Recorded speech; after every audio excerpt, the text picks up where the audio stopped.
যাস না দিউ, যাস না প্লিজ। এতটা অসহায় নিজেকে আগে কখনো মনে হয়নি আমার, যতটা তোর চলে যাওয়ায় মনে হচ্ছে। তোর এক একটা স্টেপ আমার কাছে এক এক মাইল মনে হচ্ছে। যাস না আমায় ছেড়ে। আজ এত ভুল করেছি একটা বিষয় ভেবেই, যে তুই দূরে চলে যাবি, তোকে হারিয়ে ফেলবো। এখন সেই বিষয়টাই তুই সত্যি করে দিস না। আমি বাঁচতে পারছি না, প্রত্যেকটা মুহূর্ত নরক যন্ত্রণা সমান লাগছে, শেষ হয়ে যাচ্ছে ভেতরে ভেতরে। এই কথাটা ভেবে তোকে কষ্ট দিয়েছি, সেটা ভেবে ভেবে ভেবে বাঁচতে পারছি না। সত্যি হয়ে গেলে হয়তো মরেই যা। দিয়ারা দেবাংশুর হাতের বাঁধন থেকে নিজেকে ছাড়িয়ে তৎক্ষণাৎ ঘুরে দেবাংশুর কথা বন্ধ করলো নিজের হাতের দ্বারা। দিয়ারা বিশ্বাস করতে পারছে না ওর সামনে দাঁড়িয়ে থাকা মানুষটা কাঁদছে। কিছুক্ষণ দেবাংশুর ভেজা মুখটা দেখে নিয়ে দিয়ারা শক্ত করে জড়িয়ে ধরল দেবাংশুকে। এবার হয়তো দেবাংশুর একটু শান্তি লাগছে, স্বস্তি বোধ করছে। দিয়ারার কাঁধে দেবাংশু মাথা ঠেকিয়ে ঘাড়ে মুখ গুজে দিতেই দিয়ারা দেবাংশুর পিঠে হাত ওঠানামা করতে করতে ধীরে ধীরে ওর কানের কাছে বলল, আমি যাচ্ছি না কোথাও, তোমাকে ছেড়ে যাচ্ছি না। তুমি যেসব ভাবছো, ভয় পাচ্ছ, ভেবে সেসব কখনো সত্যি হবে না, কখনো না। দিয়ারা কথা শেষ করে চোখ বুজে নিতেই দেবাংশু হালকা কেঁপে কেঁপে উঠতে থাকে। দেবাংশুকে বাচ্চাদের মতো ফুপাতে দেখে নিজেকে ভীষণ অপরাধী মনে হয় দিয়ারার। মনে হয় আর একটু আগে আসলে দেবাংশুরও কষ্ট কম হতো, সাথে ওর নিজেরও। ঠিক আছে, দেরি হয়েছে তো কি হয়েছে, এখন একবার এসে যখন পড়েছে তখন সব ঘটনা জেনেই এখান থেকে যাবে। সবটা জলের মতো পরিষ্কার না হলে দিয়ারা হাল ছাড়বে না। পরিস্থিতি একটু শান্ত হতেই দিয়ারা দেবাংশুর থেকে দূরে সরে এসে ওর হাত ধরে টেনে নিয়ে সোফায় বসিয়ে দেয়। দিয়ারা সোফায় বসতেই দিয়ারাকে অবাক করে দিয়ে দেবাংশু ওর কোলে মাথা রেখে দিয়ারার এক হাত নিজের হাতের মাঝে শক্ত করে ধরে শুয়ে পড়ে। দিয়ারা হালকা হেসে উপর হাত দেবাংশুর চুলের মধ্যে রাখলে দেবাংশু দিয়ারার হাতটা নিজের মুখের সামনে এসে ঠোঁট ছোঁয়ায়। আমি জানি না কখন কিভাবে তোকে নিয়ে এতটা ভাবতে শুরু করেছি, তোকে নিয়ে ফিল করতে শুরু করেছি। আমি শুধু এটাই জানি, তোর সাথে প্রথমবার দেখা হওয়ার পর থেকেই আমার কিছু একটা হয়ে গেছে। প্রথম দিন তোকে দেখার পর থেকেই তোকে অন্য কোনো ছেলের সাথে আমি মেনে নিতে পারছি না, আমার সহ্যই হচ্ছে না। বিশ্বাস কর, আমি কোনো নাটক করিনি, যা করেছি চ্যালেঞ্জের জন্য। সেদিন আমার মাথায় এত কিছু চলছিল যে একের পর এক ঘটনা আমায় ভাবার সময় দেয়নি, বরং আমাকে পাজেলড করে দিয়েছে। প্রথম দিন বলতে তো সে পার্টিটা, তাই না? কি হয়েছিল সেদিন? তুই এই অর্জুনের সাথে হেসে হেসে কথা বলছিলি, ও তোকে টাচও করেছিল, তারপর তুইও চলে গেলি ওর সাথে কোনো একটা ঘরে। কথাগুলো বলার সময় দেবাংশুর চল শক্ত হয়ে যায়। দিয়ারা বুঝতে পারে ঘটনাটা মনে করে দেবাংশু আরও রেগে যাচ্ছে। হালকা হেসে বলে, তুমি শুধু শুধু রাগ করছো, তুমি যেমনটা ভাবছো তেমন কিছুই হয়নি। আমি অর্জুনের সাথে ঘরে গিয়েছিলাম, কিন্তু সেখানে আভাস আঙ্কেল ছিলেন। উনি আমাকে বলেছিলেন অর্জুনকে নিয়ে আসতে। তো তোকে টাচ কেন করবে? How dare he! তুই কিছু বললিও না। তোর প্রিয় অর্জুন চ্যাটার্জি বলে, তাই না? কথা তাই না? হাক করলো এসে, আর তুইও সেটা করতে দিলি। ডিসগাস্টিং। তখন তো আমি তোমাকে নিয়ে তেমন কিছু ভাবিনি দেবদা। আর এটা তো সত্যি যে আমি অর্জুনকে পছন্দ করি না। মানে দেবাংশু দিয়ারার দিকে তীক্ষ্ণ দৃষ্টিতে তাকিয়ে উঠে বসলে দিয়ারা ঘাবড়ে যায়। নিজের চল শক্ত করে দিয়ারার দিকে তাকিয়ে থাকলে দিয়ারার দেবাংশুর কাছে এগিয়ে যায়। দেবাংশু একদম শান্তভাবে দিয়ারার দিকে তাকিয়ে আছে, তাই দিয়ারা যেন আরও বেশি নার্ভাস হয়ে গেছে। কী বলবে গুলিয়ে ফেলছে। আমি বলতে চাইছিলাম যে মডেলিংয়ে আসার পর থেকে অর্জুন চ্যাটার্জির সাথে কাজ করাটা আমার ইচ্ছা ছিল। তো ও ও মানে উনি যখন নিজে আমার কাছে এসে প্রপোজাল দিলেন। কিসের প্রপোজাল দিয়েছে তোকে? কাজের? আবার কিসের? উফ, মডেলিংয়ে থাকা বেশিরভাগ মেয়ের ইচ্ছা অর্জুন চ্যাটার্জির সাথে কাজ করার, সেখানে উনি নিজে চেয়ে আমাকে সুযোগ দিয়েছেন, তাই আমি এক্সাইটেড হয়েই হাক করেছিলাম। তো তুমি যদি তোমার ফেভারিট পার্সনের সাথে এমন সুযোগ পাও, তুমি কি এক্সাইটেড হবে না? Excitement my food. টিয়ারা হাসে, তবে শব্দ হয় না। কেউ ওকে নিয়ে এতটা পসেসিভ, এটা ভাবতেই অবাক লাগছে দিয়ারার। কিন্তু দেবাংশু তো এরকম নয়, মানে এতটা পসেসিভ সে যে ইন্টারেস্টের মানুষ হয়েও এসবে রাগ করবে। দিয়ারার কিছু মনে পড়ে গেল তাই ও কিছু একটা ভেবে নিয়ে বলল, আর আর কি নিয়ে রাখছিল তোমার শুনি? সেদিন ক্লাবে কেন গেলি অর্জুনের সাথে? আমার অধিকার নিয়ে প্রশ্ন তুললি যখন, বললাম আমার সাথে থাকিসনি কেন। খুব ভুল বলেছিলাম আমি। আসলে সেই সময় আমি নিজের অনুভূতিগুলো বোঝার পর তোমার অনুভূতি কি আমাকে নিয়ে সেটা বোঝার চেষ্টা করছিলাম। বুঝতে পারছিলাম যে তুমি যেমন অনুভব করি, আমি যেমন অনুভব করি তুমিও হয়তো তাই, কিন্তু শিওর হতে পারছিলাম না। সেজন্যই ওই প্রশ্নটা করেছিলাম, যাতে তুমি আমাকে বলো তুমি কি অনুভব করো আমার জন্য। আর আমার এই ট্রিক্সটাও কাজে লেগেছে, তাই না? দেবাংশু দিয়ারার দিকে তাকালে দেখে দিয়ারাও মাথা উঠিয়ে ওর দিকে তাকালো। দুজনের চোখ একে দুজনের চোখ একে অপরের সাথে আবদ্ধ হতেই সেদিন সারা রাতের কথা দুজনের চোখের সামনে ভেসে উঠল। ধীরে ধীরে একে অপরের দিকে এগোতে এগোতে দুজনের দূরত্ব পায় যখন মুছে গেছে, সেই সময় দেবাংশুর দিয়ারাকে বলা নিজের তিক্ত কথাগুলো মনে পড়ে যায়। মুহূর্তের মধ্যে সরিয়ে আনি নিজেকে সে। তুই কিভাবে আমাকে ক্ষমা করতে পারছিস? আমি নিজেই যেখানে নিজেকে ক্ষমা করতে পারি না। আমি যেই কথাগুলো তোকে বলেছি সেসবের পর কিভাবে আমি ক্ষমা করতে পেরেছি? কারণ আমি জানি তুমি আমাকে ভালোবাসো। সেদিন রাতে আমি তোমার অনুভূতিগুলো বুঝিয়ে নিয়েছি। তুমি হয়তো এখনও আই লাভ ইউ। দিয়ারা দেবাংশুর চোখের দিকে তাকালে দেবাংশু দিয়ারার হাতটা নিজের হাতের মাঝে শক্ত করে ধরে তাতে ঠোঁট ছোঁয় এবং দিয়ারার চোখে চোখ রেখে বলে, I love you so much দিউ।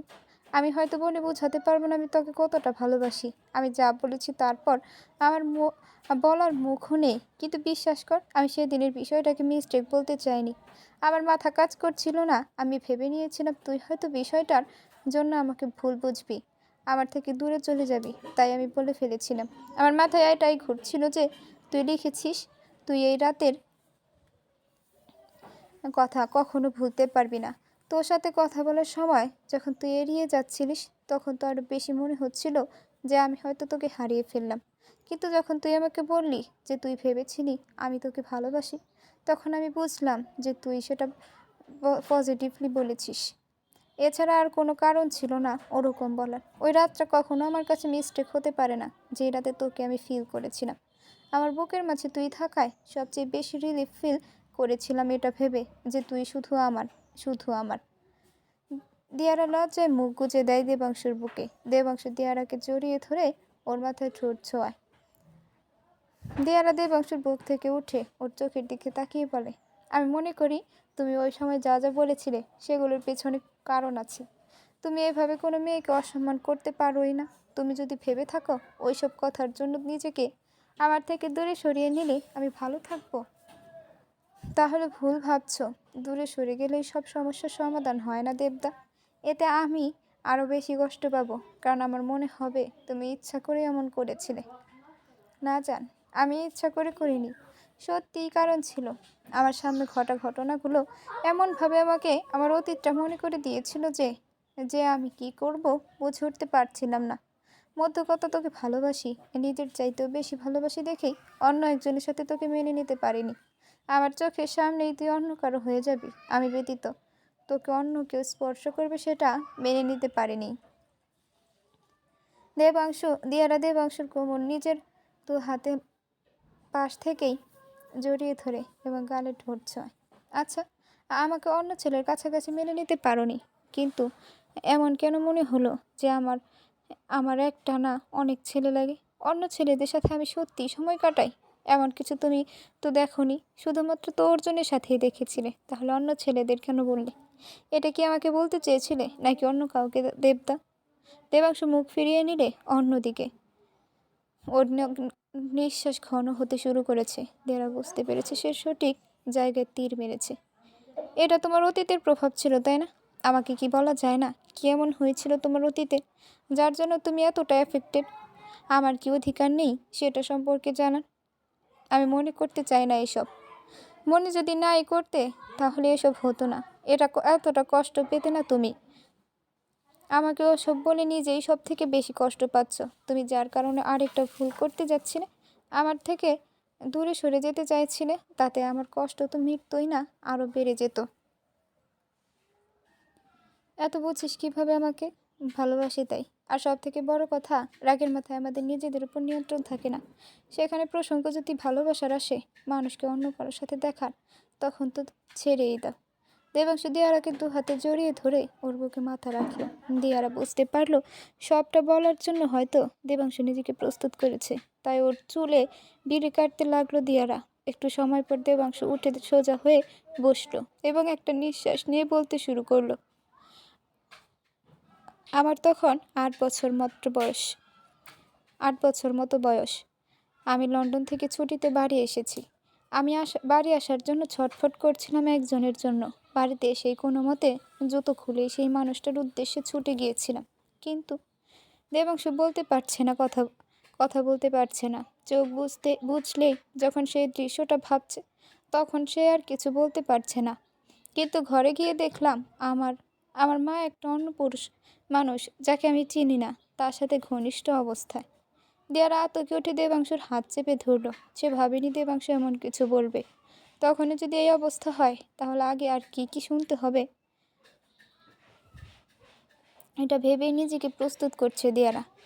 আমি চুপচাপ দরজা চাপিয়ে সরে আসি। ওরা নিজেদের মধ্যে এতটাই ব্যস্ত ছিল যে আমাকে লক্ষ্য করেনি। ছোট ছিলাম, অত কিছু বুঝিনি।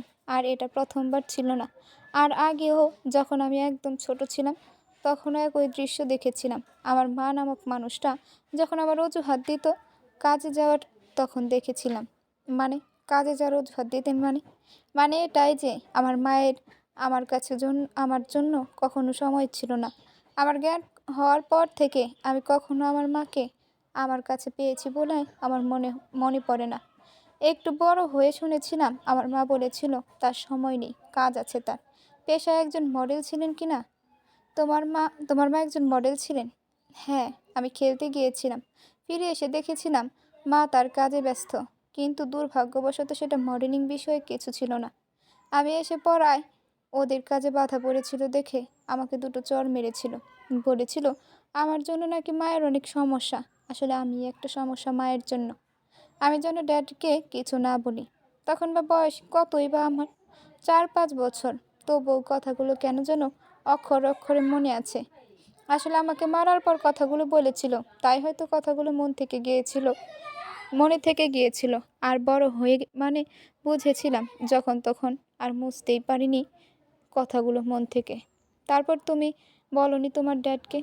না, মা ভয় দেখিয়েছিল আমার থেকে এত দূরে চলে যাবে যে আমি কখনো মাকে দেখতে পাবো না যদি বলে দিই।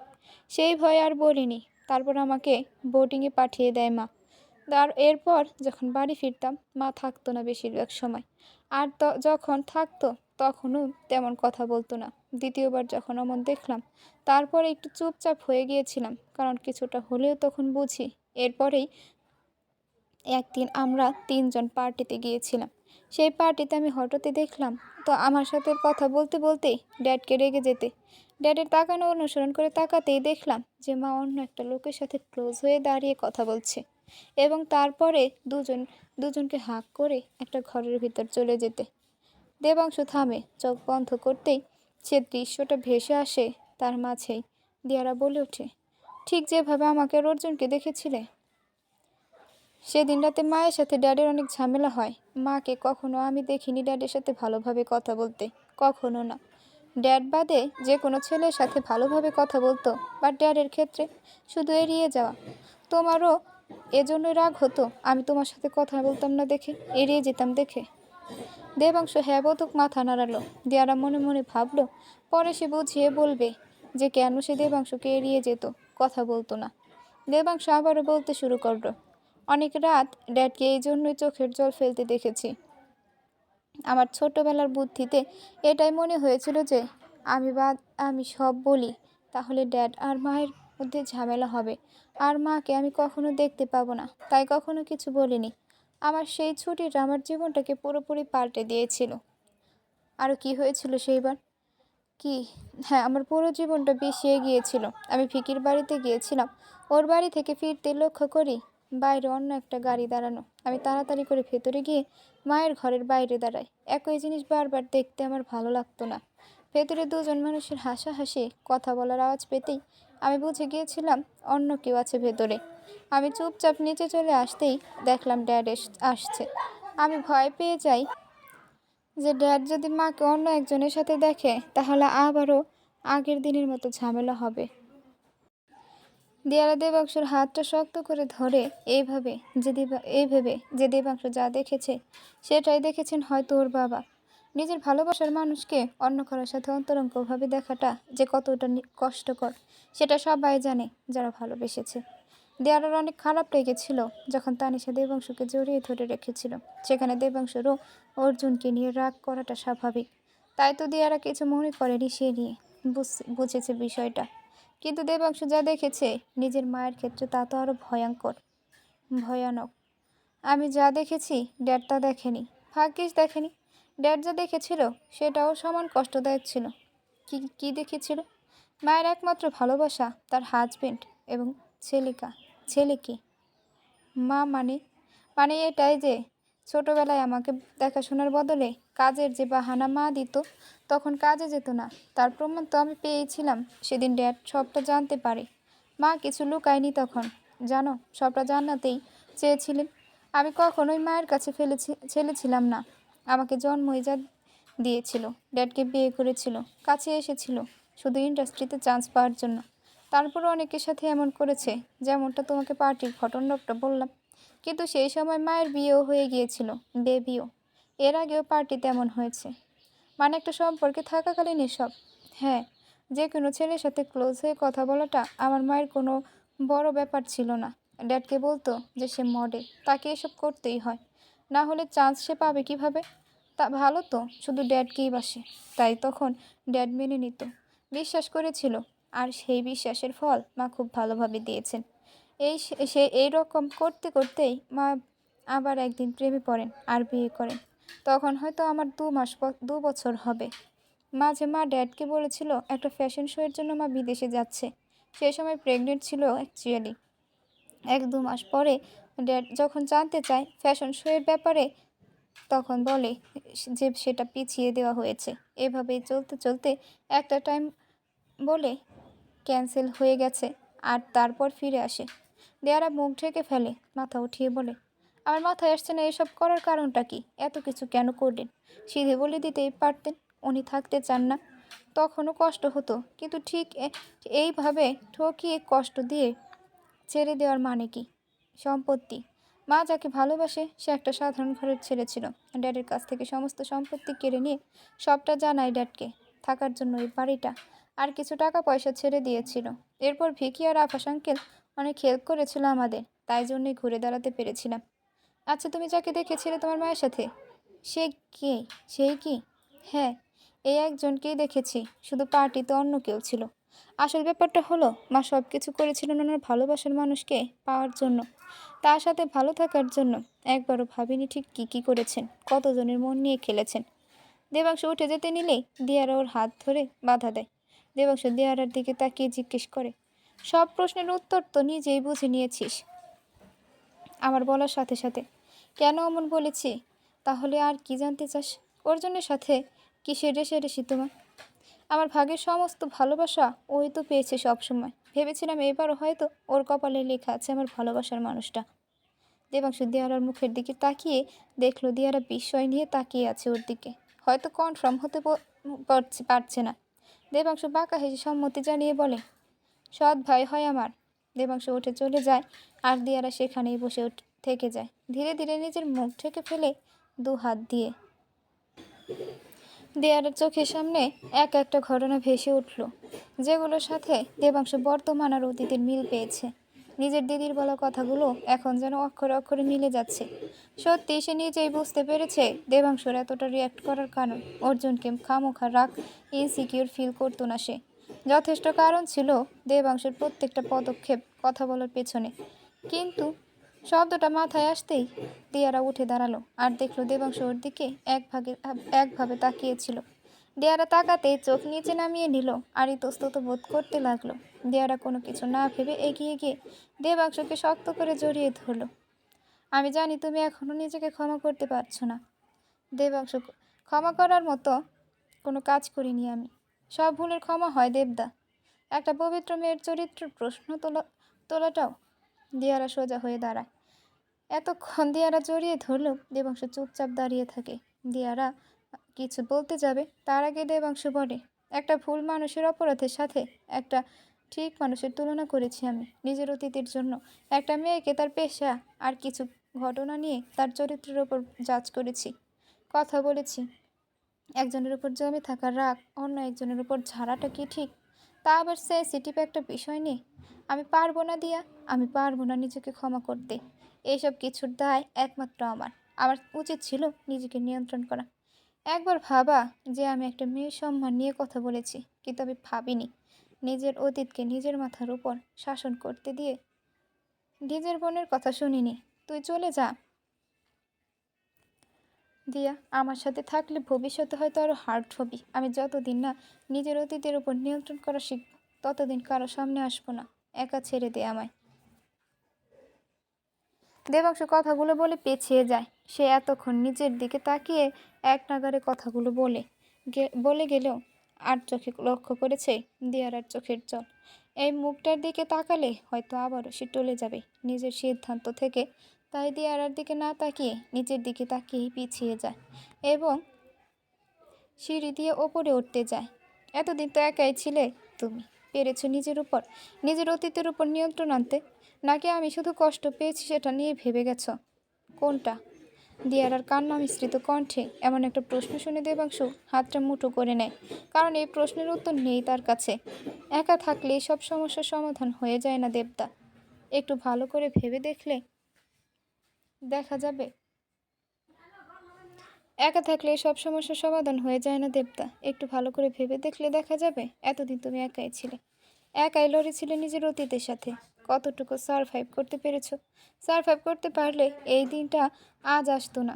সেই সময় তোমার অনুভূতি বলে কিছুই ছিল না, কারণ সেই সময় তোমার ওপর শুধু তোমার মস্তিষ্ক শাসন করতো।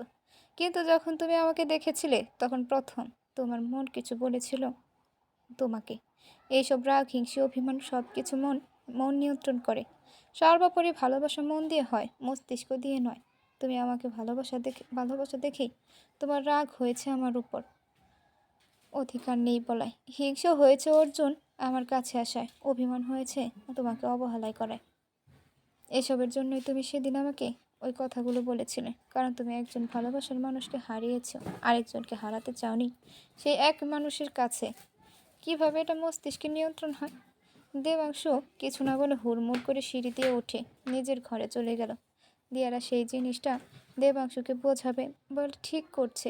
সেই জিনিসটা যে ওকেও গ্রাস করছে, সেটা খুব ভালোভাবেই বুঝতে পারছে দিয়ারা।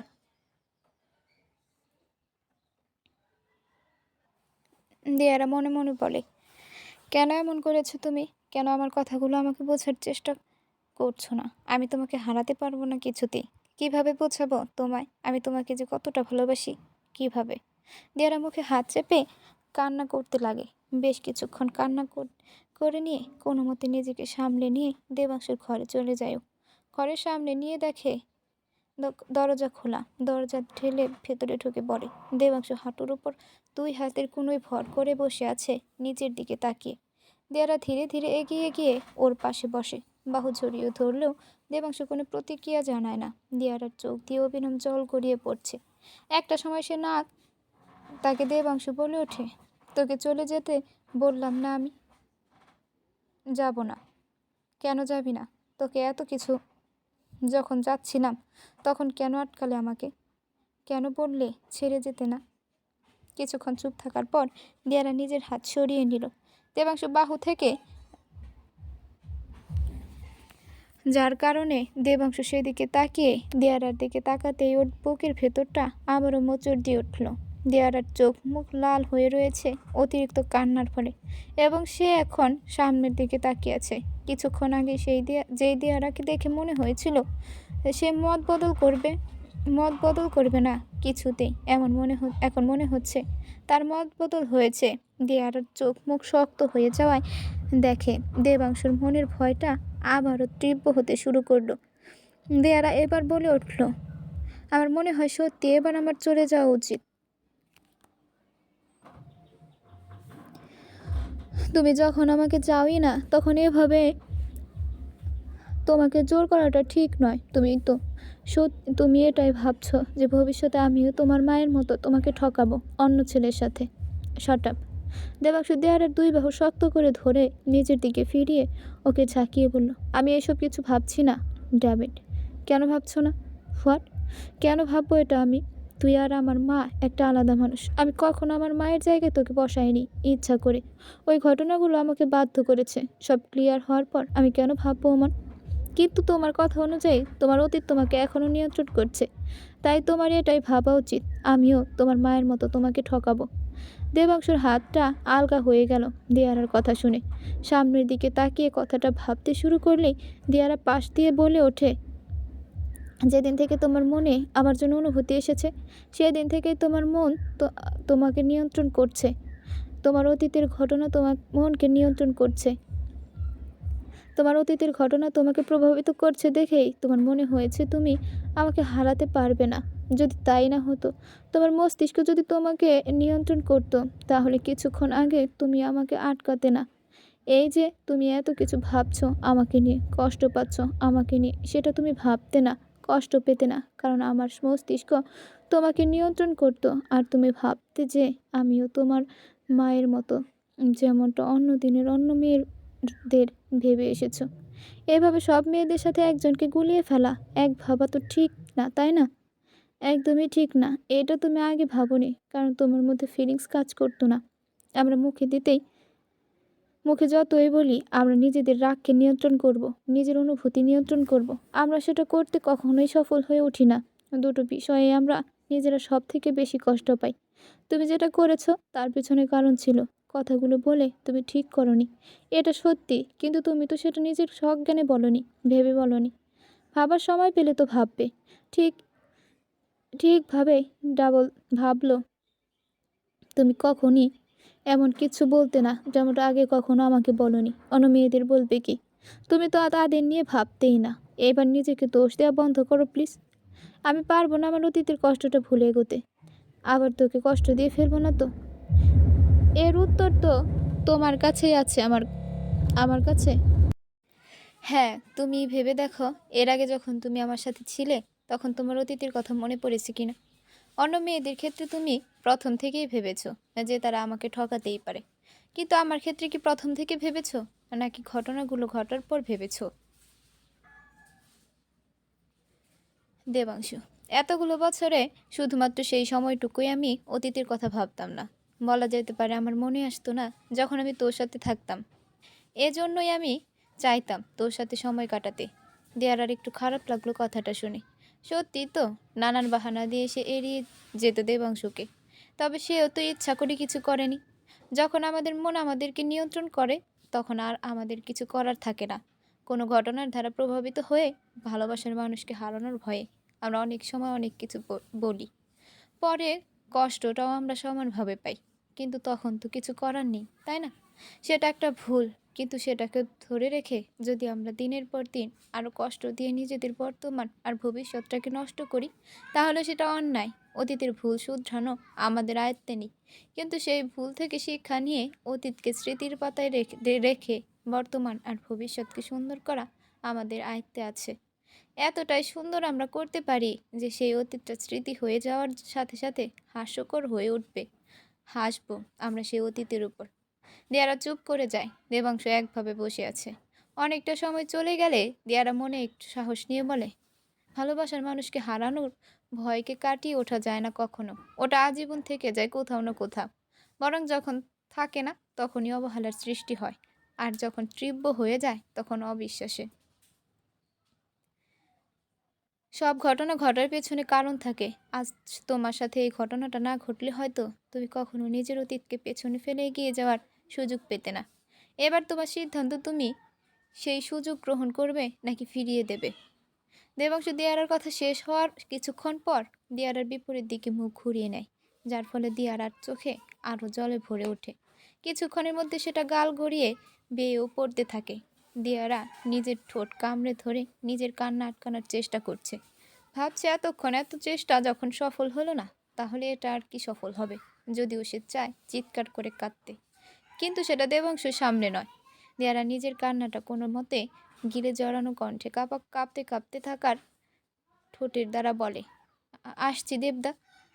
গো টু হেল উইথ ইউর দা। অর্জুনকে গিয়ে বলবি দা, আমাকে নয়। দিয়ারা কেঁপে ওঠে দেবাংশুর ধমকে। দেবাংশু দিয়ারার কাঁপতে থাকা ঠোঁট দেখে বলে, সেদিন সজ্ঞানে কাছে যায়নি বলে আজকে সজ্ঞানে যেতে বাধ্য করছিস এভাবে? তো তুমি দিয়ারা নিজের বুকের মাঝে টেনে নিয়ে দিয়ারাকে নিজের বুকের মাঝে টেনে নিয়ে শক্ত করে জড়িয়ে ধরে দেবাংশু, যার ফলে দিয়ারা অঝরে কান্না শুরু করে। দেবাংশু দিয়ারার মাথায় ঠোঁট ছুঁয়ে ওর কানের কাছে বলে, অনেক কাঁদিয়েছি তোকে, আর না। এবার নিজের সবটা দিয়ে চেষ্টা করব তোকে ভালো রাখার, এতটা ভালোবাসবো যে তুই ভাববি এরকম ভালোবাসা পাওয়ার জন্য বারবার কাঁদতে পারলে ভালো হয়। দিয়ারা দেবাংশুর কথায় কান্নার মাঝে হেসে ফেলল আর বুকে একটা খুশি মারল, যার ফলে দেবাংশু হেসে ফেলল। তারপরে একটু নাক টেনে নিয়ে বলল, আমি কখনো তোর কষ্টের কারণ হতে চাই না, তবে যদি কষ্টই না থাকে তাহলে পরবর্তী সুখটা উপভোগ করা যায় না। আমি প্রমিস করছি যে ইচ্ছা করে কোনো দিন তোকে কষ্ট দেব না, তোকে বোঝার চেষ্টা করব, আর আমার দিকটাও বোঝানোর চেষ্টা করব। আই লাভ ইউ দিউ, প্লিজ। আর না, তোর চোখের জলগুলো আমার বুকে তীরের মতো বিচ্ছে। দেবাংশুর মুখে দিও ডাকটা শুনে ধীরে ধীরে শান্ত হতে লাগলো দিয়ারা। শান্ত হওয়ার পর আস্তে করে বলল, যে আমাকে ভালোবাসবে আমার হাসির কারণ হবে, সেই আমাকে কষ্ট দেবে, আমার কান্নার কারণ হবে, এটাই স্বাভাবিক। তোমার সবটা জানার আগে যেমন তোমাকে ভালোবাসতাম, সবটা জানার পরও তেমনই তোমাকে ভালোবাসি, আর ভবিষ্যতে একইভাবে ভালোবাসবো। আই লাভ ইউ মোর দেন মোর, দেবদা। আচ্ছা অংশু, আরেকবার বল। অংশু, পুরোটা বলতে বলেছি। চোখে চোখ রেখে শেষ করবি। I love you more, Anshu. কথাটা শেষ হওয়ার সাথে সাথে দেবাংশু দিয়ারার ঘাড়ে এক হাত রেখে ওকে নিজের কাছে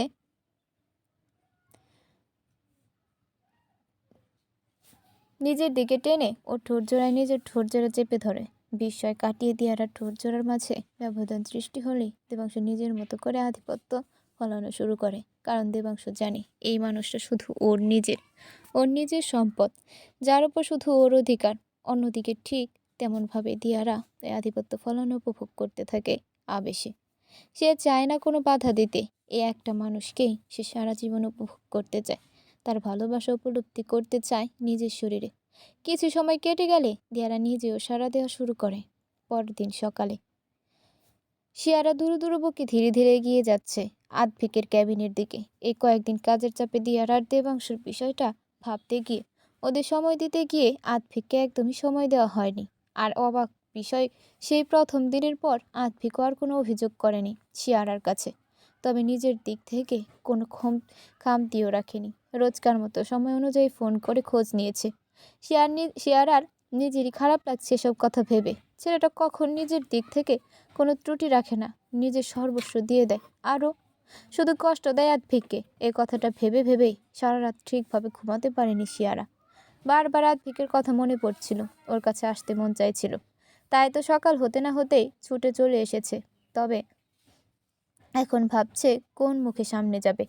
বুক ভরে নিঃশ্বাস নিয়ে আদ্ভিকের ক্যাবিনে ঢুকে পড়ল শিয়ারা। ঢুকে দরজা বন্ধ করে সামনে ফিরতে দেখলো আদ্ভিক মন দিয়ে নিজের ডেস্কে হেলান দিয়ে এক হাত পকেটে গুজে আরেক হাতে ফাইল দেখছে। হয়তো কাজে ব্যস্ত আছে, একবার তাকালো না পর্যন্ত আমার দিকে। চলে যাব, তাই যাই বরং, আর এখন আর ডিস্টার্ব করব না। শিয়ারা যেতে গিয়েও যেতে পারল না, ওর মন মানছে না কিছুতেই। আদ্ভিকের কাছে যেতে চায়, ওর অভিমান ভাঙাতে চায়, তাই আর না ভেবে ধীর পায়ে এগিয়ে যায় আদ্ভিকের দিকে। আদ্ভিকের সামনে গিয়ে কিছু বলার আগেই শিয়ারাকে অবাক করে দিয়ে আদ্ভিক ফাইলে চোখ রেখেই ওর দিকে হাত বাড়িয়ে দেয়, যা দেখে শিয়ারা চোখ ছলছল করে ওঠে। শিয়ারা আদ্ভিকের হাতের দিকে তাকিয়ে থেকে ছলছল চোখে মুখের হাসি নিয়ে আর দেরি না করে আদ্ভিকের বুকের মাঝে চলে যায়। আদ্ভিক এক হাতে শিয়ারাকে শক্ত করে জড়িয়ে ধরে যখন টের পায় শিয়ারা দু হাত দিয়ে শক্ত করে ওকে জড়িয়ে ধরেছে, শিয়ারার মাথায় ঠোঁট ছুঁয়ে আবারও ফাইলে মন দেয় আদ্ভিক। তারপর বোনের কথা ভাবা শেষ করে আমার কথা ভাবার সময় হলো ম্যাডামের। অবশ্য শুধু বোন তো না, বন্ধু, নতুন বন্ধু, কাজ, সব কিছু ভাবার পর আর কি। আমি প্লিজ এভাবে বলো না।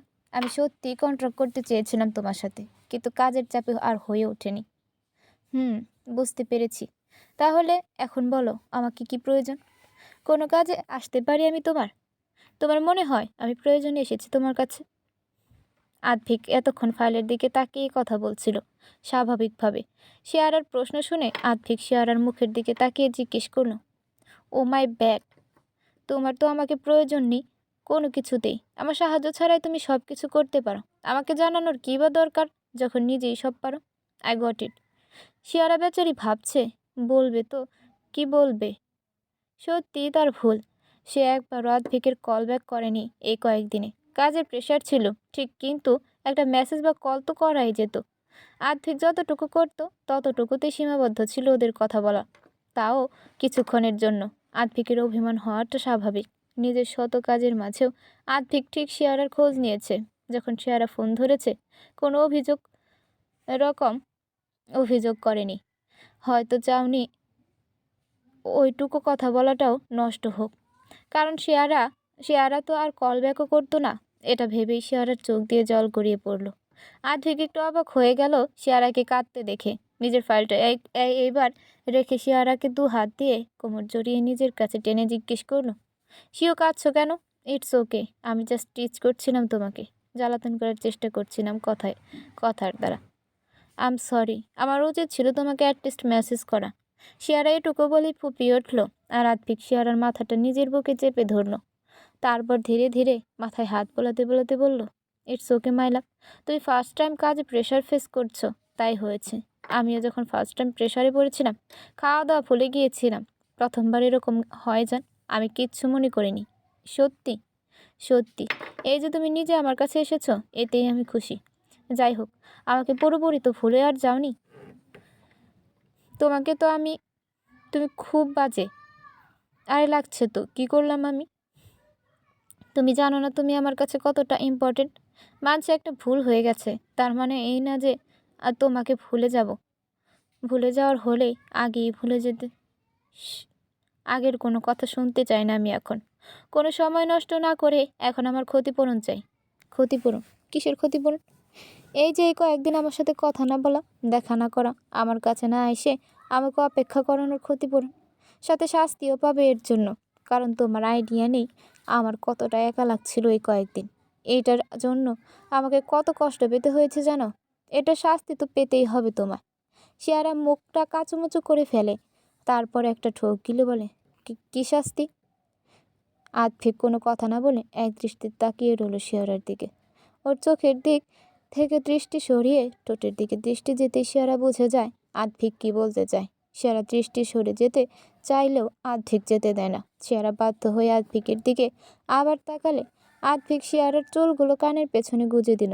তোমার অনিচ্ছায় আমি কিচ্ছুই করব না লাভ। তোমাকে আমি শান্তি দেব ভাবলে কি, শাস্তি দিব ভাবলেই কিভাবে?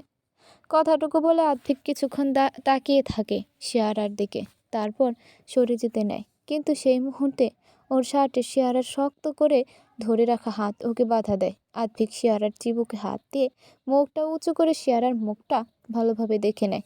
শেয়ারার বন্ধ থাকা চোখের কাঁপুনি, তীর তীর করে কাঁপা ঠোঁট এবং কয়েকদিনের অভাব আদ্ভিককে নিয়ন্ত্রণ ছাড়া করে দিচ্ছে। গভীরভাবে ঠোঁট ছয় শেয়ারার ঠোঁটে। কিছুক্ষণ স্থিরভাবে থাকার পর শেয়ারার ঠোঁটের মাঝে ব্যবধান সৃষ্টি হলেই আদ্ভিক ধীরে ধীরে শেয়ারার ঠোঁট আঁকড়ে ধরে। শেয়ারাও যেন এটার অপেক্ষাতেই ছিল। কাজের চাপে আদ্ভিকের সাথে কথা না বলে থাকলেও ওকে মিস করেনি তা নয়। আদ্ভিকের ভালোবাসার অভাব শেয়ারা প্রত্যেকটা মুহূর্তে মনে করেছে, তাই বাধা দেওয়ার কোনো প্রশ্নই আসে না। অন্যদিকে দিয়ারার ঘুমটা হঠাৎ করে ভেঙে গেলে সে চোখ খোলে। চোখটা আশেপাশে বুলিয়ে নিয়ে আবার চোখটা বন্ধ করে ফেলে। একটু ধাতস্থ হয়ে তলক করে উঠে বসে। আমি এখানে কি করছি? দিদি, কালকে রাতে দেবাংশু দাদাবাবু তোমাকে দিয়ে গেছে।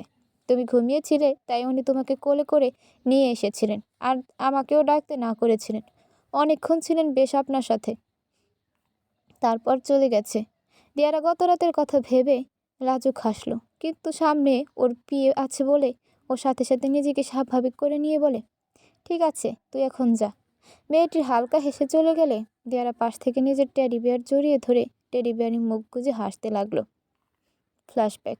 দেয়ারের ঘুমটা ভাঙতেই ও নিজের কোলে তার ভার অনুভব করলো। সোজা হয়ে উঠে বসে দেখলো দেবাংশু নিশ্চিত ওর কোলে মাথা রেখে ঘুমাচ্ছে। দিয়ারা হাসে দেবাংশুকে দেখে। থাক, ডাকবো না। এই কদিন যে ঠিকভাবে ঘুমাতে পারেনি সেটা তো মুখ দেখলেই বোঝা যাচ্ছে। আর রাত হয়ে এসেছে। তো খাও তো নি কিছু। এই কয়েকদিন ওইসব ছাড়া আর কিছুই পেটে ঠিকভাবে পড়েছে কিনা কে জানে। দিয়ারা সাবধানে দেবাংশুর মাথাটা তুলে একটা বালিশে রাখলো আর ওর ঘর থেকে বেরিয়ে গেল। রান্নাঘরে আসতে একটা মেয়ে বলল, ম্যাম, আমি রান্না করে দিয়েছি স্যারের জন্য। স্যারের কেয়ারটেকার আমাকে বলে গেছেন স্যারের খাবার করে দেওয়ার জন্য। আচ্ছা, তুমি কি স্যুপ করেছো? না, করে দেব। না না, ঠিক আছে, তুমি যাও, শুয়ে পড়ো, অনেক রাত হয়েছে। ম্যাম, আমি এখানে থাকবো না, সামনেই বাড়ি আমার। তাহলে তো এক্ষুনি বেরিয়ে পড়ো, আমি কি এগিয়ে দিয়ে আসবো? না না, তার দরকার নেই। আলবাত দরকার আছে। তুমি আমাদের এতক্ষণ অপেক্ষা করেছিলে নিশ্চয়ই আমাদের জন্য। চলো, আমি এগিয়ে দিচ্ছি। দিয়ারা মেয়েটাকে নিয়ে এগোতে শুরু করলো আর ওকে বুঝিয়ে দিল কখন কখন এসে রান্না করে দিয়ে যেতে হবে। রান্নাটা করে দিয়েই যেন চলে যায় রাতে। এতক্ষণ থাকার প্রয়োজন নেই। গেটে পৌঁছাতেই মেয়েটি দেখলো তার দাদা দাঁড়িয়ে আছে। ম্যাম, আমার দাদা এসেছেন আমাকে নিতে। আর যাওয়ার দরকার নেই। আচ্ছা। মেয়েটি চলে গেলে সিকিউরিটি গার্ড দেয়ারার দিকে এগিয়ে আসলে দেয়ারা একটু নার্ভাস ফিল করতে লাগে। কিন্তু সিকিউরিটি গার্ডকে ইতস্তত বোধ করতে দেখে দেয়ারা নিজেই জিজ্ঞেস করে, কিছু বলবেন? না মানে, আপনি কি শিয়ার আমার বোন? হ্যাঁ, তাই আপনি আমাকে তুমি বলতে পারেন। আপনি বলার প্রয়োজন নেই। দেব বাবা ঠিক আছে এখন? এই কয়েকদিন ধরে ওকে এমন এমন দেখছি, যাতে আমরা অভ্যস্ত নই তো, তাই আর কি। ঠিক আছে, আপনাদের দেবদা বাবা ঘুমাচ্ছে এখন, আর চিন্তা করতে হবে না। আপনারা যেই দেব বাবাকে দেখে অভ্যস্ত, এবার থেকে আবার তেমনই দেখতে পাবেন। আমি আসি। হ্যাঁ মা, তুমি বাড়ি যাবে না? রাত হলো তো। হ্যাঁ, যাবো তো। আগে ওকে একটু কিছু খাইয়ে দিই, তারপর চলে যাব। আমি গাড়ি এনেছি, অসুবিধা হবে না। আচ্ছা, দেখে ভালো লাগছে যে কেউ একজন তো এলো যে আমাদের দেব বাবাকে সামলাতে পারে। জানো, দেব বাবা এই বাড়িতে তখনই আসে যখন ওর মন খারাপ থাকে বা রেগে থাকে। অনেক দিন পর এসেছে এই বাড়িতে, আর যেভাবে এসেছিল তাতে সেদিন সত্যি আমি ভয় পেয়ে গিয়েছিলাম। কিন্তু তুমি যাওয়ার পর পরিবেশ শান্ত দেখে একটু স্বস্তি পেয়েছিলাম। নাহলে তো ঘরের জিনিসপত্র আবার কিনে আনতে হতো। দেয়ারা হেসে উঠল ওনার কথা শুনে। তারপর ওনাকে জানিয়ে ভেতরে চলে গেল আর রান্নাঘরে গিয়ে একটু স্যুপ বানাতে শুরু করলো। অন্যদিকে দেবাংশুর ঘুমটা ভাঙতেই দেবাংশু আশেপাশে তাকিয়ে দিয়ারাকে খুঁজতে লাগলো। চোখটা ঘড়ির দিকে যেতেই দেবাংশু ভাবলো, ওহ শেট, 10টা বেজে গেছে। দিও মনে হয় বাড়ি চলে গেছে, একা একা চলে গেল। শেট, আমার উঠে যাওয়া উচিত ছিল। আমার ফোনটা। দেবাংশু নিজের ফোনটা খুঁজতে গিয়ে মনে পড়লো ড্রয়িং রুমে আছে। দেবাংশু উঠে নিতে চলে গেল আর ড্রয়িং রুমে ফোনটা টেবিল থেকে নিতে গিয়েই রান্নাঘর থেকে আওয়াজ শুনতে পেল। কাকা যাকে রান্নার জন্য রাখবে বলেছিল, সে এখন রান্না করছে। যায়নি এখনো। দেবাংশু রান্নাঘরের সামনে যেতেই দেখলো দেয়ারা মন দিয়ে রান্না করছে। প্রথমে হাসি ফুটে উঠল, পরে কিছু একটা মনে পড়তেই ওর হাসিটা মলিন হয়ে গেল। তৎক্ষণাৎ নিজের মাথা থেকে চিন্তাগুলো ঝেড়ে ফেলে বলল, হঠাৎ আমার রান্নাঘর নষ্ট করার মানেটা বুঝলাম না তো। একদম আজে বাজে কথা বলবে না, বলে দিলাম। আমি মোটেও রান্নাঘর নষ্ট করছি না। সে কি? হ্যাঁ, ছোটবেলায় তো দেখেছি রান্নাঘরে ঢুকে ময়দা মেখে ভূত হতিস। এখন অবশ্য কেন ময়দা মাখিস? কেনা ময়দা মাখিস? যাকে একবার তো তোর পিছু পিছু ঢুকাই ছুরি নিয়ে আমার গলা। এই কি করছিস? ছোটবেলায় গলাটা কাটিনি, ভয় দেখিয়েছি। এখন আমি তোমার গলাই কেটে দিতে পারি।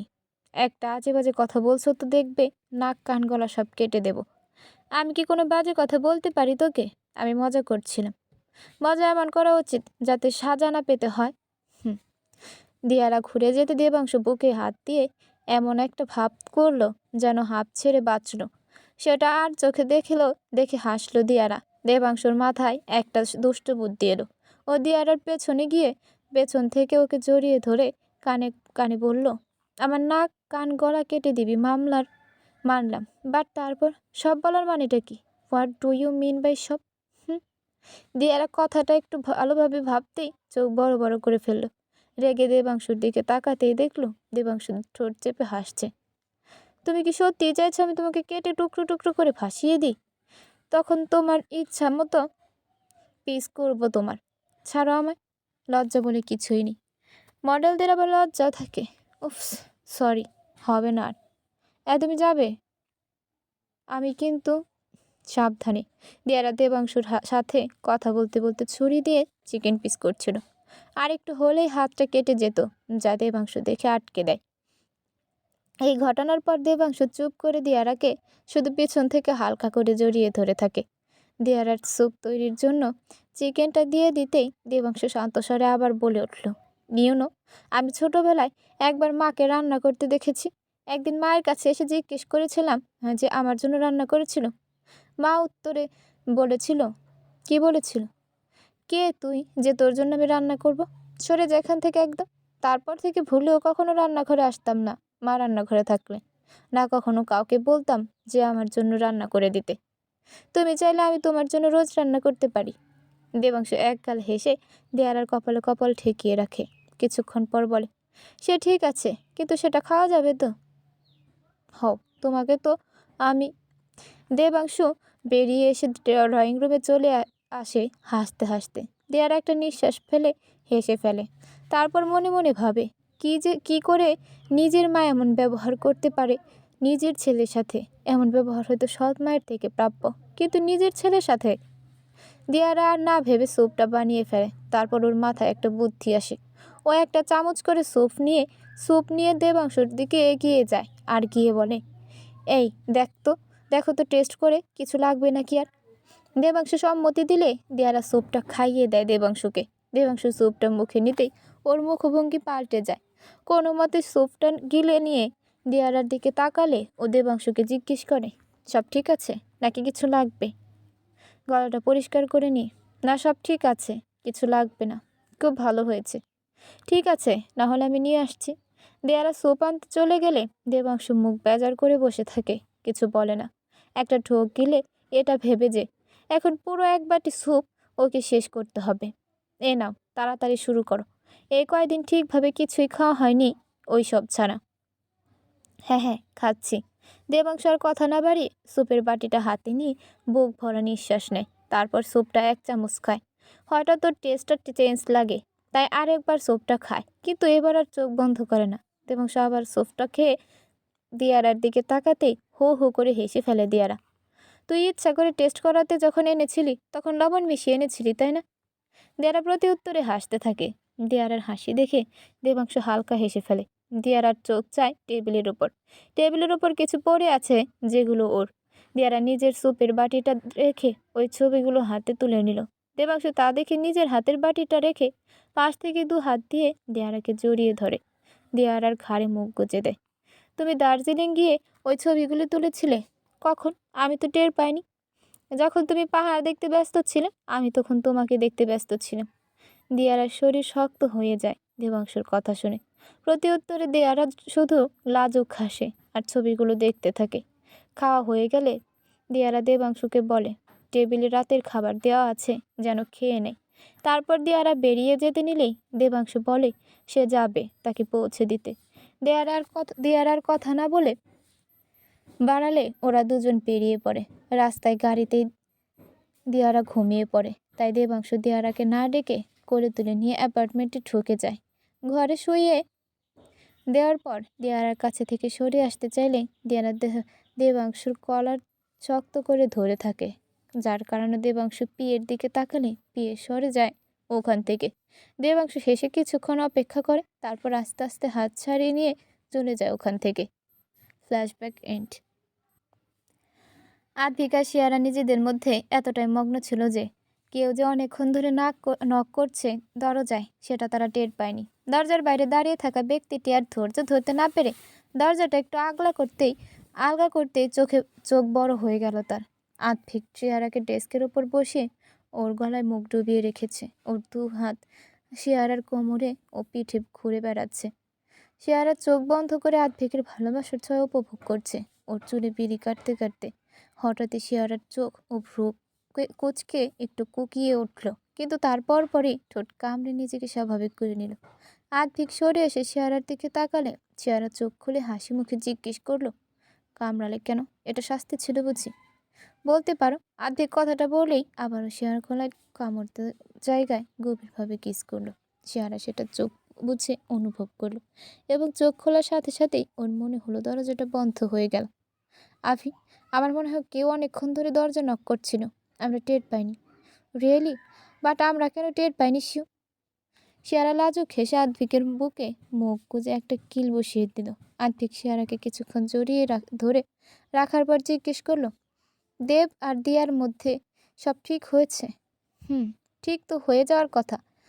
তোমাকে আমি প্রথম থেকে কিছু জানাইনি, কারণ আমি ভেবেছিলাম সবটা ঠিক হলে বলবো। তাহলে বলো শুনি।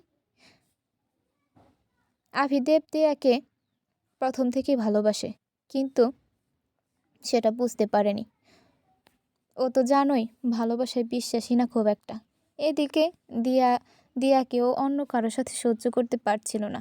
তাই দেবাংশু দেওয়ারাকে কী বলেছিল এবং তারপর ওদের মধ্যে কি ঘটেছিল তা বলার পর শেয়ারা ভেবেছিল আদ্ভিক প্রচণ্ড রেগে যাবে, ভুল বুঝবে দেবাংশুকে, কিন্তু শেয়ারাকে অবাক করে দিয়ে আদ্ভিককে চিন্তামগ্ন ও শান্ত দেখায়।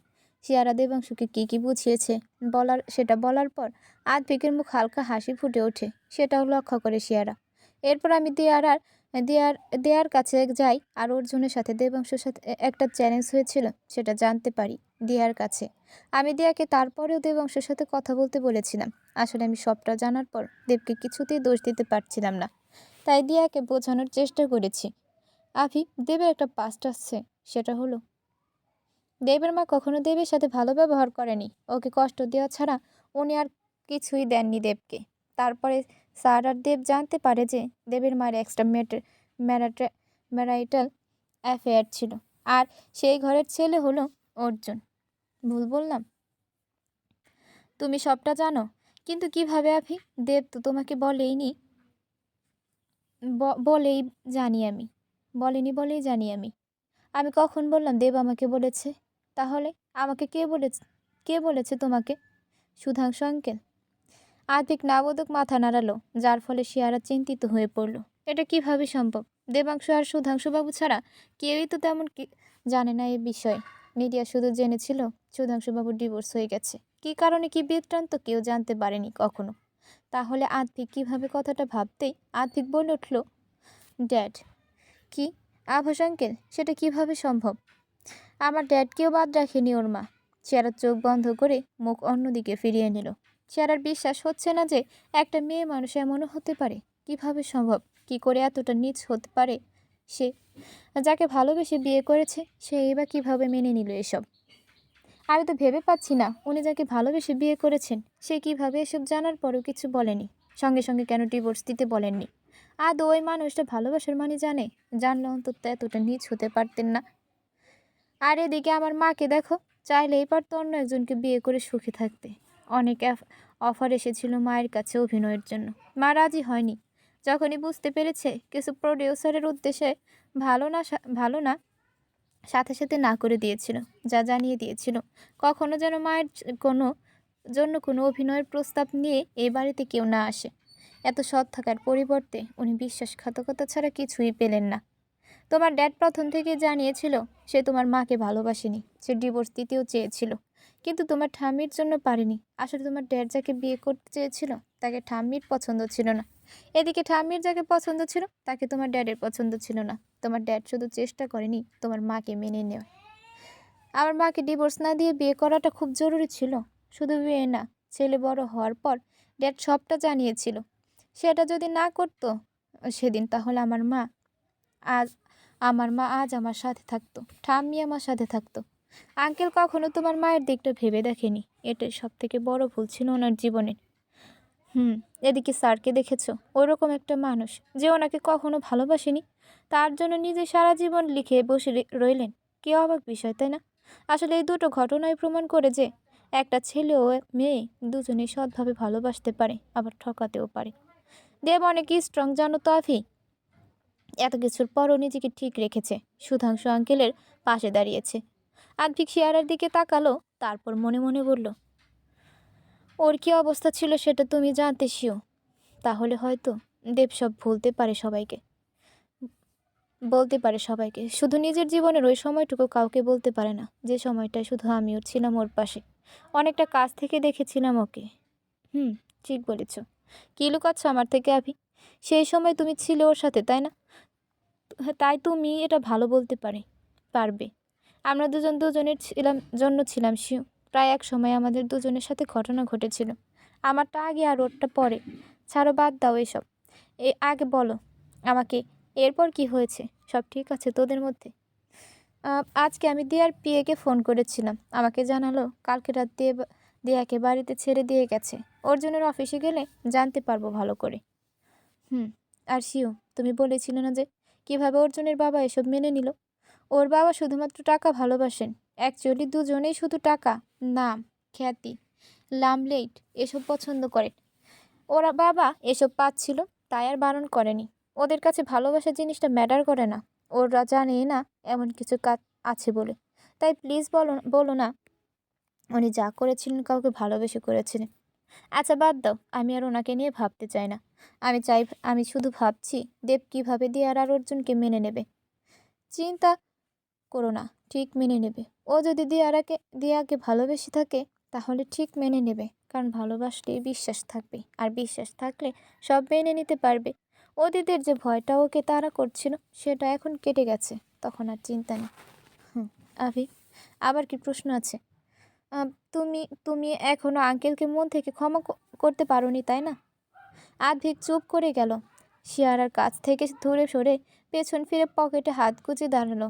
যারা ডেস্কের থেকে নেমে গিয়ে আদ্ভিকের পাশে গিয়ে দাঁড়ালো। আমি জানি উনি নিজের পাপের প্রায়শ্চিত্ত করছেন। আমি কখনো ওনার পরিচয় চাইনি। আমি নিজের পরিচয় নিজে তৈরি করতে চেয়েছিলাম। যার কাছে আমি একটা মিস্টেক, আমি তার পরিচয় নিয়ে কেন বাঁচব? ওনার আমাকে মিস্টেক বলাটা আমি কখনো ভুলতে পারবো না, আর ক্ষমা করতে পারবো না। ক্ষমা করতে পারবো। উনি এখন যা করেছেন, কেন করছেন আমি কিছুই জানি না। আমার কোনো মাথা ব্যথাও নেই। শুধু এটুকু বলতে পারি, যখন তুমি ছিলে না তখন উনি আমাকে সামলেছেন। আমাকে চোখে চোখে রেখেছিলেন যাতে নিজের ক্ষতি করতে না পারি। আভিও থেমে যায়। কিছুক্ষণ চুপ করে থাকার পর আবার বলে, তাই যখন উনি আমার সামনে আসেন তখন আমি পারি না নিজেকে কঠোর বা নিষ্ঠুর তৈরি করতে। আমার মনে হয় এই একটাই মানুষ তো, যে আমার খারাপ সময়ে পাশে ছিল। ওনার কাছে আমি মিস্টেক হলেও ওনার রক্ত আমার শরীরে বইছে। আমি ওনার নিজের ছেলে, আর উনি আমার বাবা। এটা আমি অস্বীকার করতে পারবো না। তবে অনেক পুরোপুরি ক্ষমা করতেও পারবো না। উনি আমার মা আর ঠাম্মির মৃত্যুর জন্য দায়ী। আমার মনে হয় আঙ্কেল নিজের ভুলটা বুঝতে পেরেছেন আভি। তাতে আমার মা কি আমার কাছে ফিরে আসবে, নাকি ঠাম্মি ফিরে আসবে? আমি তো বুঝতে পারি না মায়ের যাওয়ার পর উনি কেন আমার সাথে রয়ে গেলেন এই বাড়িতে, ওই বাড়িতে। ওনার উচিত ছিল নিজের বাড়িতে চলে যাওয়া, যেখানে ওনার স্ত্রী ও সন্তানকে নিয়ে উনি ছিলেন। এই বাড়িটা আমার নামে করে গিয়েছিল ঠাম্মি, তাই এখানে একাই থাকতাম। দরকার ছিল না আমার ওনার। তাও যদি আমাকে নিজের সাথে রাখতেন, ভালোবাসতেন, তাহলে মেনে নিতাম প্রায়শ্চিত্ত করছেন। কিন্তু উনি তো আমাকে বিদেশ পাঠিয়ে দিলেন, নিজের থেকে দূরে, যেখানে ওই সময় কিছু না বুঝে ড্যাডকেই আঁকড়ে ধরতে চেয়েছিলাম আমি। আদ্ভিক ঘুরে নিজের ডেস্কের কাছে যেতে গিয়েই দেখলো আবাসবাবু দাঁড়িয়ে আছেন। শিয়ারাও আদ্ভিকের দিকে ঘুরতেই আবাসবাবুকে দেখে একটু ঘাবড়ে গেল। আঙ্কেল, আপনি কখন এলেন? এইমাত্র। আসলে আমি নক করতে ভুলে গিয়েছিলাম। ফর্মালিটিস করা কবে থেকে শুরু করেছ তুমি আবার? আর মনে পড়ে না তুমি আমার ঘরে আসার আগে কখনো নক করতে বলে? আভি, হোয়াট? ড্যাড, তুমি আজকে এর দিকটা একটু সামলা। আমি শিওকে অর্জুনের অফিসে ড্রপ করে একটা ক্লায়েন্টের সাথে মিটিংয়ে যাব। ঠিক আছে। বাই দ্য ওয়ে, তোমার কাজ কে সামলাচ্ছে? আই এম সরি, তোমার ছেলে আছে তো ওখানে। আমি ভুলে গিয়েছিলাম। যাই হোক, আমি আসছি। শিও, চলে আসো। We are getting late. আদিক নিজের কথাগুলো বলে হন হন করে বেরিয়ে গেল। শিয়ারার বেশ খারাপ লাগলো আবাসবাবুর মুখটা দেখে। উনি কাজটা এমন করেছেন যে শিয়ারার কিছু বলার নেই সেখানে। তবুও শিয়ারা এগিয়ে গিয়ে বলে, আসলে আজকে আবার পুরনো কথা ওঠায় আভি একটু আপসেট ছিল, তাই এমন বিহেভ করে ফেলেছে। আপনি কিছু মনে করবেন না আঙ্কেল? না, আমি কিছু মনে করিনি। ভিকি বলেই হয়তো কখনো অসম্মান করে না আমাকে। না হলে আমার মতো মানুষের সম্মান পাওয়ার কথা নয়। আমরা সম্মান পাওয়ার যোগ্য নই। ছাড়ো এসব, তুমি যাও ওর সাথে। একদিন সব ঠিক হয়ে যাবে আঙ্কেল। দেখবেন আভি আপনাকে মন থেকে ক্ষমা করে দেবে। আমি আপনাকে কথা দিচ্ছি। এমনটা হলে তো ভালোই হয়। আমি আর কদিন আছি। মৃত্যুর আগে যদি ক্ষমাটা পেয়ে যাই তাহলে এর থেকে ভালো আর কি হবে? আঙ্কেল এমন কিছু বলবেন না প্লিজ। আভি আপনাকে এখন নিজের লোক মনে করে।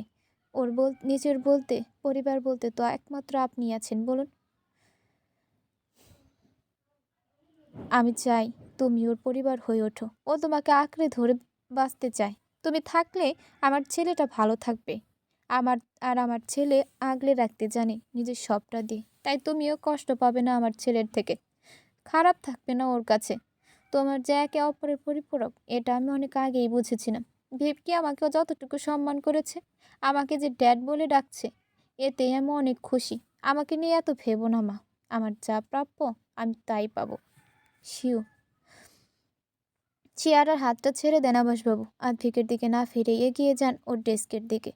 সকলের আড়ালে নিজের চোখের জলটাও আড়াল করে নেন। চেয়ারা কিছু না বলে বেরিয়ে যায় আদ্ভিকের পাশ কাটিয়ে। আর্থিক বয়স তো কম হলো না। আমার বউয়ের হাত ধরে কি করছিলে তুমি? এই কি বলতেটা চাইছো তুমি? হ্যাঁ, এটাই যে অনেক দিন তো হলো সিঙ্গেল আছো। আমার বউকে দেখে বিয়ে করার শখ জাগেনি তো আবার? ভিকি, আমি তোমার বাবা হই। আমি কখন বললাম কাকা হও? যাই হোক, যখন তখন আমার বউয়ের কাছে গিয়ে সেন্টু খাও কেন? ও কি পটানোর চেষ্টা করছো তুমি? ওসব করো না। সময় মতো খাবার খাও। সেন্টু খেয়ে লাভ নেই। আমার বউ পড়বে না এত সহজে। তোমাকে তো আমি। আদ্ভিক হাসতে হাসতে ঝট করে দরজা বন্ধ করে দিল আভাসবাবুকে তেড়ে আসতে দেখে। আভাসবাবু হাসেন আদ্ভিকের কার্যক্রমে। মনে মনে ভাবেন, আমি জানি মুখে যাই বলিস না কেন আমাকে তুই ঠিকই ভালোবাসিস। তুই বলেই হয়তো পেরেছিস এত কিছু হওয়ার পরেও আমার প্রতি কোনো অভিযোগ না করে আমার সাথে থেকে যেতে। এমন একটা মানুষকে আমি কষ্ট দিয়েছি ভাবতেই আমার নিজের উপর নিজের রাগ হয়। তাই জন্যই তো ঠিক করেছিলাম আমি সেদিনই নিজের জীবন দিয়ে হলেও তোমাকে আগলে রাখবো।